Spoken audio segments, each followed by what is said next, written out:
Hello, everyone, and welcome to Locked On Flames. The Stars are in town tomorrow for Game 1 of the Stanley Cup playoffs, and I am joined by Dane Lewis of Locked On Dallas Stars to talk all about the storylines, potential problems, and key matchups with the Dallas Stars versus the Calgary Flames.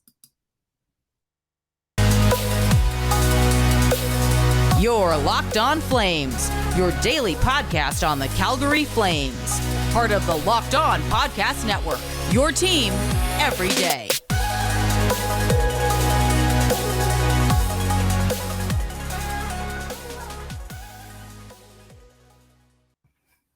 What's up, everyone? I'm your host, Jess Belmosto. Today's episode is brought to you by BetOnline. How are you today? Thank you so much for making Locked On Flames and Locked On Stars your first listen of the day.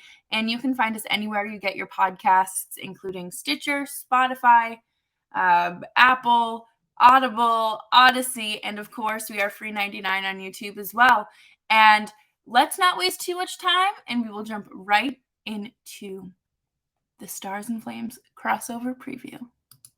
Welcome in, hockey fans. This is Dane Lewis of the Locked On Stars podcast, joined by Jess Belmosto of the Locked On Calgary Flames podcast, here to talk about this first-round matchup in the Stanley Cup playoffs. And Jess, the Flames, no pun intended, are riding red hot into this postseason. How does that make you feel at this moment? I am so happy and so proud of them because this was just an underdog team. They severely underperformed last year, but for them to come into this season and just dominate through the entire year and overachieve, in my opinion, has been really nice to watch and fun to cover as well. Yeah, I think dominates the big word there. And, I think a lot of people going into the season, myself included, just looked at this specific division and thought, okay, Calgary will probably be in the top three. I mean, because they have a lot of talent, but then you have Edmonton in there with two, all-time generation talents on that team. And then, of course, Vegas, who really ever since they've come into the league have made the playoffs and been a really good team. And it started out the year, they were at the top, and around the All-Star break is when things started to turn. So what, in your eyes, was kind of what made that change for this Flames team to not only surpass the Golden Knights, but really just surpass everyone in that division by a mile? I think that they finally had a good attitude in the room, and they had a coach that was qualified. I think that they knew that this wasn't just like we're just gonna float down here in like the wild card spot, and that's not going to be tolerated. You have to be succeeding. And Daryl Sutter is a coach who, will pull guys from their usual line and say, okay, you haven't been doing much up here, so we're going to switch things up a little bit. But I think they are just a very disciplined team, and they had this kind of all or nothing mentality, and finally the skill and stamina to back it up. Yeah, and you talk about skill and stamina and some of the guys leading this team as far as players go. And we'd be remiss to not talk about the season that Johnny Gaudreau had. And that top line was just fantastic. And I think the top line matchup is going to be one of my favorite parts of this series that I'm sure we'll get to talk about a little bit later. But were you expecting a 115-point season from Gaudreau, or were you expecting a little bit lower? Is this about what you expected going into this season? I did not expect it. I think I was hoping for him to be in like the 80 to 90 point range. I don't think that I'm like underselling him there. I just think that there were a lot of questions surrounding him in terms of how would he adjust to Daryl Sutter's system, and him being bumped up to the top line was just the biggest blessing for him and this team this year. Not having to play in a line with Sean Monahan, who just has all these injuries all the time and slows the line down, was truly beneficial to him and the team as a whole.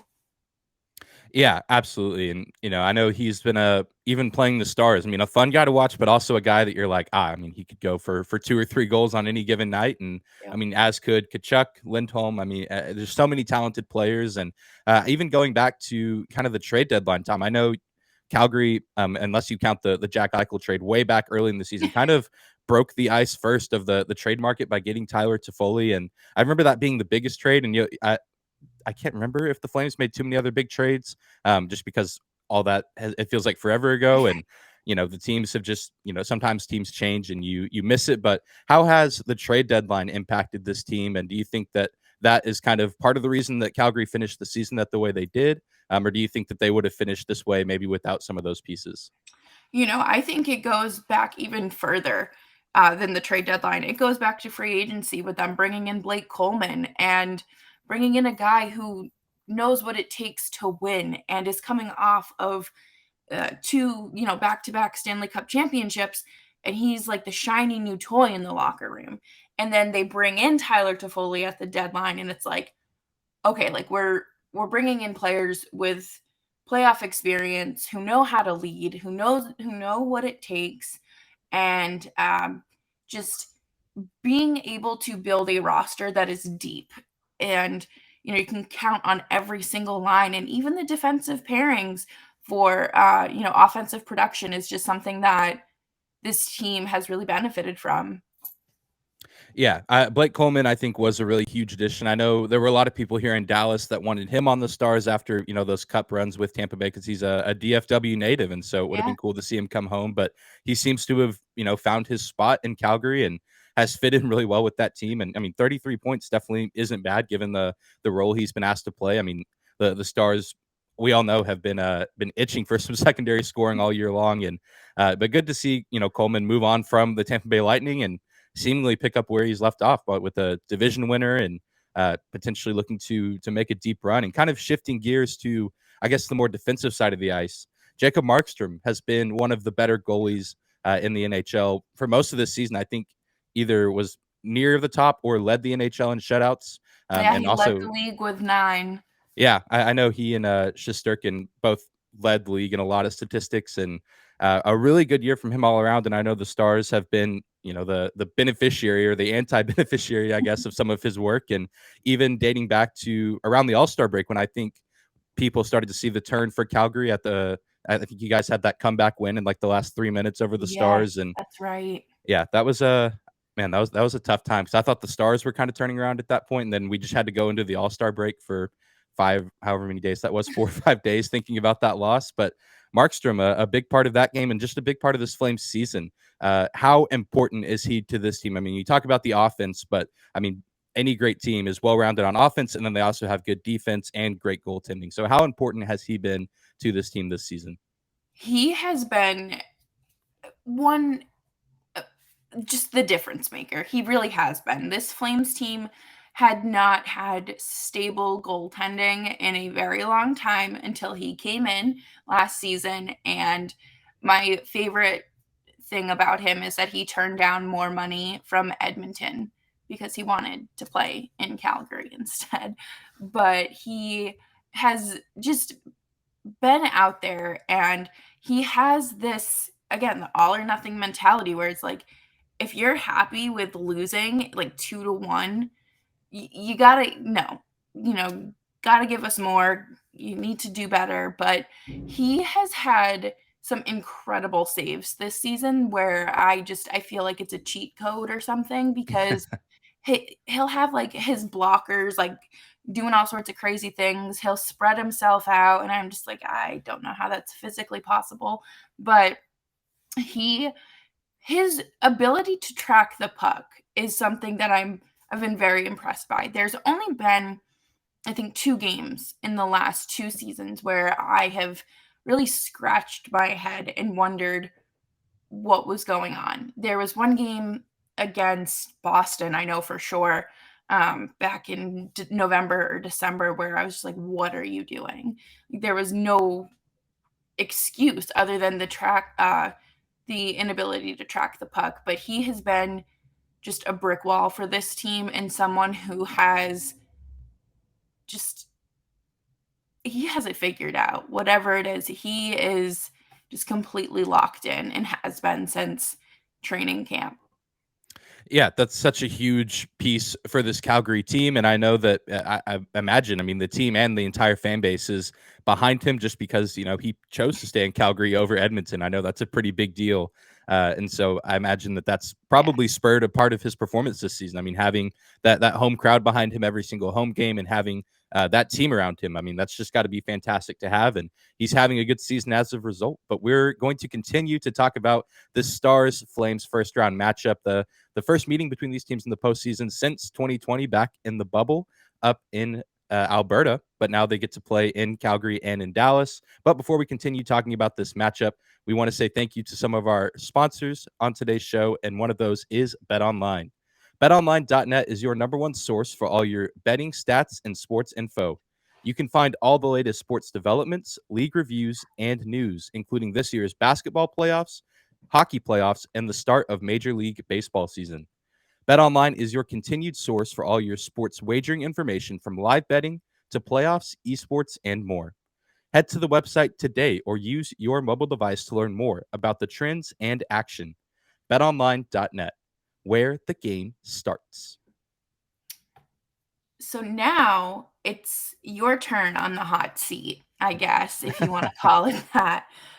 Like you mentioned before the break, this is the last time, the bubble was the last time that these two teams met in the postseason. And the Stars obviously made it to the Stanley Cup final, and one image that is just burned into my brain is Jamie Benn sitting in the locker room with his head in his hands and just so defeated and upset. How is this team different? Is it better than the bubble? Is it do they have like the kinks worked out? What's the deal with the Stars? Yeah, that's a great question, and it's a very loaded question. To say that they're better, I feel like if they are, it's not by a whole lot, but I don't think they're worse. I think that this is still a really good team, and when they're at their best, they can hang with just about anybody in the league. I mean, they had so many like huge wins that people didn't think they'd get. I mean, they split season series with Tampa, with Florida. I know they stole a game up in Calgary early in the year before dropping the other two. I mean, just so many wins that going into the season, and at certain parts of the season it looked like we might not get, because they lost 2 games to Ottawa, they lost a game to Montreal at home, 2 games to Arizona, one in overtime that still actually sent the Stars to the playoffs, but still a game that you would think they'd win at home. So yeah, this is a weird team, and a team that's really been through a lot ever since that image of Jamie Benn just defeated, which I know for Stars fans was just a tough pill to swallow. Because I mean, looking back at everything that team kind of went through in the bubble and what carried over into last season, I mean, this team has just been through so much adversity, and I know so many other teams have as well, with COVID and injuries. And even last season there was like a week and a half or almost 2 weeks where things were shut down in Dallas because of snowstorms, and so the Stars couldn't play and they couldn't make up those games, and they ended up almost making the postseason last year despite Tyler Sagan barely playing. Alexander Radulov was out most of the year. So this is a team that I think was able to learn from that experience in the bubble. And I think that this is now a team that, though they underperformed in the regular season at times, I think with the veteran leadership on the team, that this is a team that can perform well in the playoffs. And I think that they're built for the playoffs rather than regular season success, if that makes sense. Definitely. And, it doesn't matter, we talked about this before, but it doesn't matter how many games it takes you to clinch a playoff spot. It's about what you do after that. And I think that there are a few players on this team that know what it takes to get it done. And Tyler Sagan being one of them. He has had so many surgeries that I didn't even I don't know how he's playing hockey and recovering from this, because I'm all set with that. It was like a double hip and a quad or something like that. Yeah, that sounds right. And I think there might have been something wrong with his knee at one point, or maybe that might have been Alexander Radulov. All the injuries start to run together. How has this year been for him, considering I believe this was his first full season back after those surgeries? Yeah, it's been a pretty good year for him, all things considered. He played 81 games. And early on in the year, I think he struggled a little bit and was kind of having to get reacclimated to the travel schedule and, the full, schedule that you play. Dallas started the year out with 4 games on the road, and I think there was a little bit of a learning curve, I guess, there of having to get back to normal. But really, at the mid part of the season around the All-Star break, he really started to turn things around and become a little bit more of a productive player on a consistent basis. And I think also, to his credit, he was getting, I don't know if he was necessarily getting moved around a lot on his line, but his line was getting changed up so much. I mean, Sagan, Ben, and Radulov were a staple, line, those three together for a long time. But Radulov starting to age a little bit. Jamie Benn starting to show a little bit of wear and tear. And so it would really be Sagan, Ben, and then they'd try to plug somebody else in that line, whether it was Dennis Gurianov or Marian Studenic after he got sent to Dallas from New Jersey. And so it's, I think, just been difficult for him to be as productive as he's been in the past. One, because of recovering from injuries, but also just the consistency of who he's on the ice with, because he and Jamie Benn still have pretty good chemistry, but neither of them are the players that they once were, even though, they're still contributors to this team and still, I think, good leaders of this team in the locker room and in the way that they go about their business, even if they're not putting up the numbers that they once could. Definitely. And I think that's because I mean, Tyler Seguin came into this league young. They all do pretty much, but just it's unbelievable that he's like 30 years old now, and that makes me feel old. And it's a very humbling experience there. But there are a lot of younger guys in the mix of things. How do you think that the veteran leadership will play a part into helping them kind of overcome the butterflies and just the jitters and everything?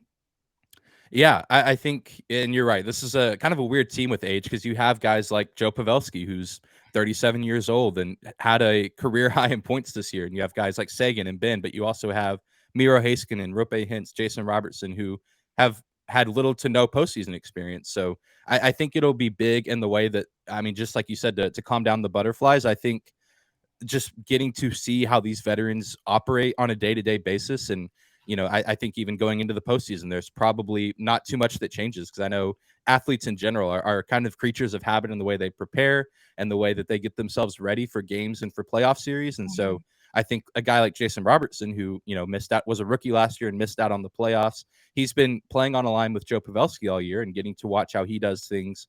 And if he's not watching Joe, he's hanging out with Tyler or Jamie or John Klingberg and kind of seeing how they go about things. And so just having all those guys that have been there before and can say, hey, I've tried, fill in the blank, and it has or hasn't worked.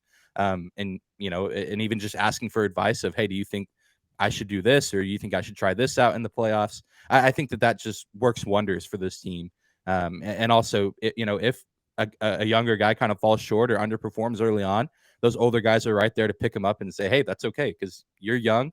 This is early in your career. I mean, as great as it would be for you to play the same way you did in the regular season, that regular season and postseason just aren't the same.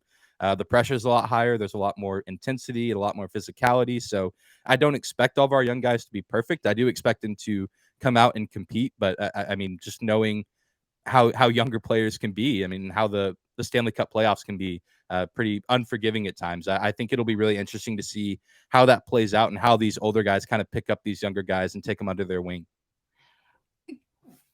Can you tell us a little bit about the goaltending situation? Because, unfortunately, Ben Bishop is no longer a star. Well, he's a star, but he's not a Dallas star. Right. Roster. But what has your goaltending situation looked like, and how do you think that will, I guess we'll elaborate on this more in a little bit, but just how does it compare to Calgary's goaltending with Jacob Markstrom? Yeah, this has almost just kind of become a like, for sure you can lock it in, a question that everyone asks about the Stars, because it is such a perplexing ordeal, I guess, just because we started out the year with, like you said, Ben Bishop was still injured, but was expected to return to the lineup at some point. And we had Braden Holtby, who we got from Vancouver, and Anton Hudobin. Now Holtby's on long-term IR, and Hudobin had season-ending surgery. So Jake Ottinger has been brought up from the AHL early on in the year, a place that we thought he'd be for the majority of the season.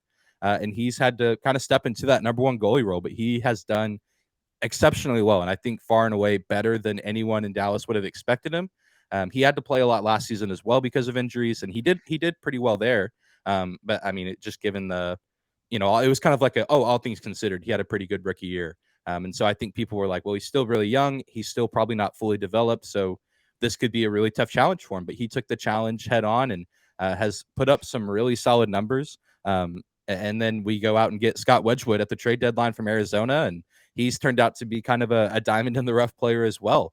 A lot of people didn't really know what to expect because it's a guy that played for the Coyotes. And so the Coyotes give up a lot of goals and their defense leaves a lot to be desired. So it was like, okay, this Wedgwood guy has made some good plays for the Coyotes, but how will that translate over to Dallas? But he's come in and you know, if Ottinger, if something were to happen to him, I don't think anyone in the organization for the Stars or even in the fan base would have an issue with Wedgwood having to come in.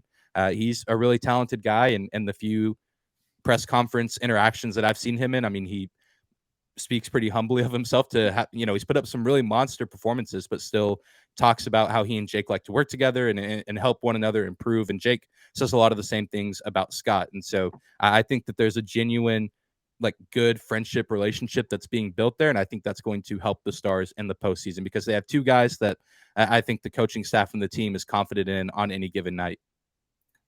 That's good to hear. I think that, you know, obviously having that weird transitional period with goaltending is such an odd time in itself. But then when you make the postseason and it's just kind of like, oh, all right, we have to like figure this out for ourselves now. But I think that it'll be, I like Ottinger. I think he's a cool kid.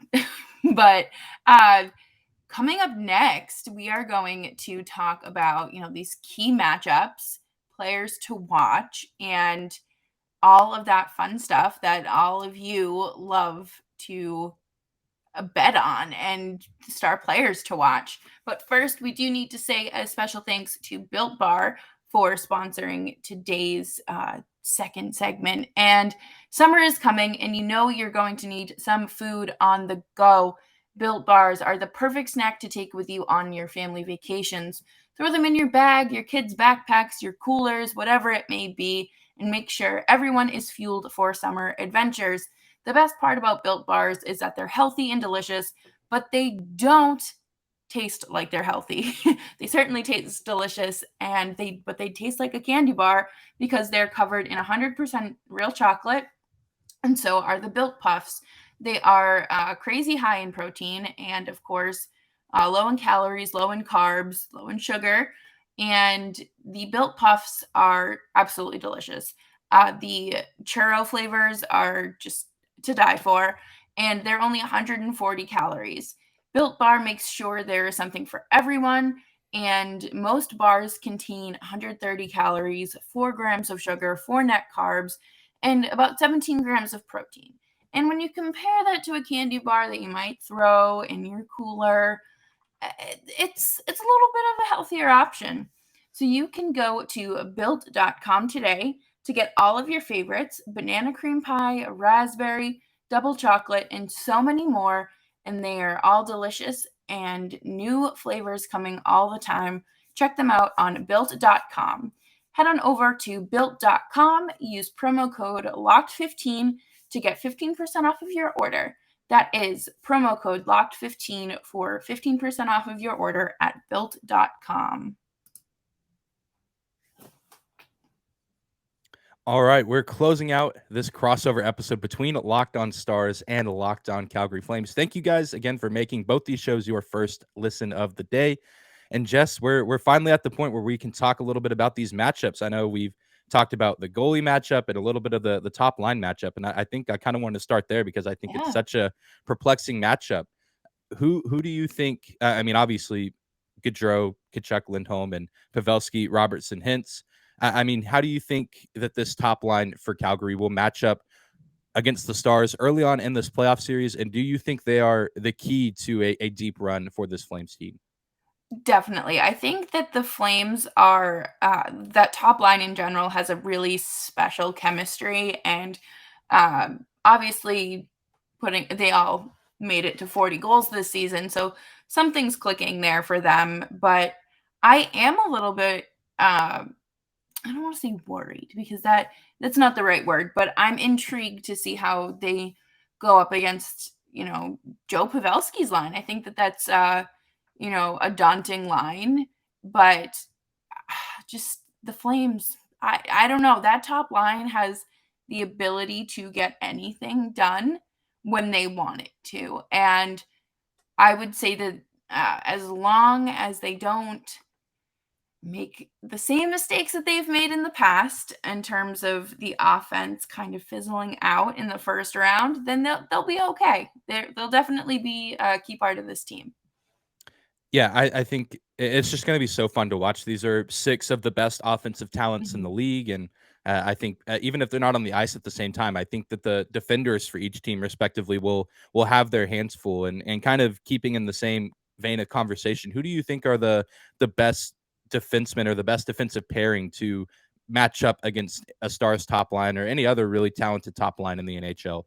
Yeah, I think that Noah Hannafin and Rasmus Anderson have been very, I hate when people say underrated, but they've been very undervalued. And, whether that be because it's a Western market team or whatever, I think that they have just been very, um, productive this season in terms of, blocking shots, going out there, and they've really elevated their defensive game this past season, which is shocking to me because they Anderson lost Mark Giordano, who was his mentor for his first few years in the league, and it's kind of ironic. I don't know if it's just a coincidence, but as soon as Gio left, Anderson was playing at a higher level. And Noah Hannafin has definitely taken steps to be one of the top defensemen in the league, or just climbing that ladder. He's 24 years old, but has came into the league very, very young at 18, 19 years old, and has been just like a force to be reckoned with this season. Yeah, I think that's going to be incredibly fun to watch, and I think on the Stars end of things, you can look a lot of ways as far as defensive pairings, and the defense side of things for the Stars has been kind of odd this season. Miro Heiskanen is back now and fully healthy, but had a stint with mononucleosis earlier in the year, and John Klingberg has been on and off the ice at times, and I think the only defenseman that played all 82 games was actually Ryan Suter, who draws a lot of criticism from Stars fans at times. But if we're paying him the money that we are, I'm glad that he's at least out there for all the games and taking no nights off. But I think I don't know who he gets paired with, just because the coaching staff changes it up all the time. But I think Miro Heiskanen is probably the best bet to try to have out there with that Calgary line. He can skate with just about anybody in the league, and the work that he does with his stick to poke the puck away and disrupt plays, I think is a pretty undervalued part of his game if we're talking about things that are underappreciated or undervalued. And so I'm excited to see how that matchup unfolds. And I think the goalie matchup is also a really exciting thing to look at, because Markstrom is a guy that's been in the league for a lot longer than Jake Ottinger has, because Ottinger is still relatively new. I think he technically still identified as a rookie, Ottinger did, or was at least close to meeting those qualifications. So this is his first go about in the Stanley Cup playoffs. But how do you think Markstrom will hold up in the postseason? Because as we've said earlier in this show, regular season and postseason are two very different things. Yeah, I think that um, Markstrom is someone who is just so, I mean, all these guys are obviously hockey oriented, but he is someone who can just put the blinders on and say, this is what I need to do. I think that he has the ability and the talent to, you know, really rob what would be like, you know, sports center highlight goals from the Stars. But I mean, we've seen it time and time again this season that he has let um, a few softies in, and you're like, what is this?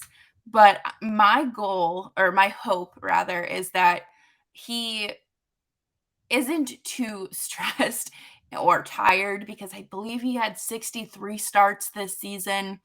Daryl Sutter just did not give him a break. And it was very obvious at some points that he was tired. And he does this thing when he's tired. He leaves the crease to play the puck. So, Stars fans, if you start seeing that, that's when you know the Flames are in a little bit of trouble. But, he leaves the crease. He'll play the puck more. It's usually when he's tired or has a nagging injury, and I think it'll be a great matchup to watch because you have the young blood versus the seasoned vet, and obviously the Stars goalie can learn from Markstrom even if he is at the other end of the ice. Yeah, absolutely. I think that's something that will be of value to Jake Ottinger, and that's assuming he gets the nod in game one. Stars fans will know if they've been listening to my show for most of the season that I'm just the worst at picking predicting rather who's gonna start in net for the Stars for given games. But I just think Ottinger being on this team from really the start of the season, I think that he would probably get the nod in game one, and if he has a rough outing, maybe you go Scott Wedgwood in game two, where you use him later on in the series. But I am fairly confident in saying that Jake Ottinger will probably see the crease for game one of this series. But looking at this series as a whole, I know we're running pretty heavy on time here, but we got to give out some final predictions. How do you see this series shaping out as far as who wins and in how many games? I'm going to say Flames in 6, just because I do think that Dallas will obviously end up winning a few games. And what will cost the Flames those games are unnecessary penalties, because that's what happened in the bubble, and I do not have faith in them. What about you? What are you thinking? Yeah, this is a tough series to predict because there's the side of me that wants to be realistic and say, okay, this is a Calgary team that has bested Dallas twice this season, and most recently, I would say fairly dominantly. That was a tough road trip to close out the year for the Stars, and although that was probably their best game of that road trip, they still didn't look great.